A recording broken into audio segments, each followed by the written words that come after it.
We're here right in the middle of the Harpers Ferry National Historical Park in front of John Brown's fort. John Brown is a name many people know and some associate with Harpers Ferry. It was John Brown's idea to free the slaves by starting a slave revolt, and he plotted with just a handful of men to attack Harpers Ferry, which at that time had armaments stored in the federal armory. And unfortunately for him, he was easily captured by a troop of soldiers that were sent from Frederick under the command of then Captain Robert E. Lee, U.S. Army. The scene shifts to the county seat of Charlestown after his capture, where a trial that had global attention took place. Even Queen Victoria wrote an impassioned letter asking for his merciful treatment. And so John Brown to this day remains a very controversial figure, seen as a martyr by some, but a traitor by others.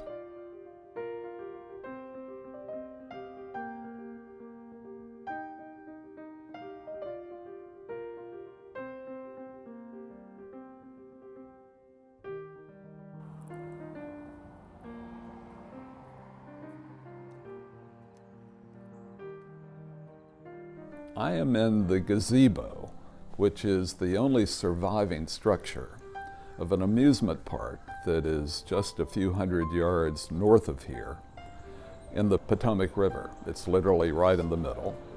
And it's a place where people from Washington would come up during the weekend to have a good time and be with nature. Unfortunately, the floods of the early 1900s destroyed the park, but this gazebo was preserved and stands now in the middle of what we call Camp Hill. Camp Hill is the upper part of the town, and it's named because this was where over 10,000 Union soldiers were camped out during the earlier part of the war. It turned out that Harpers Ferry was the site of a major surrender of soldiers, and at that point it was the most significant failure of the U.S. Army in surrendering to Stonewall Jackson, the famous Confederate general, who was very important in the assault from the South, aimed at taking control of Washington. Washington is, of course, 60 miles from here as the crow flies, and it's also, Harpers Ferry is also very close to Antietam and the decisive Battle of Gettysburg. And if it had not been for just a few lucky discoveries by the U.S. Army, it quite could have gone the other way.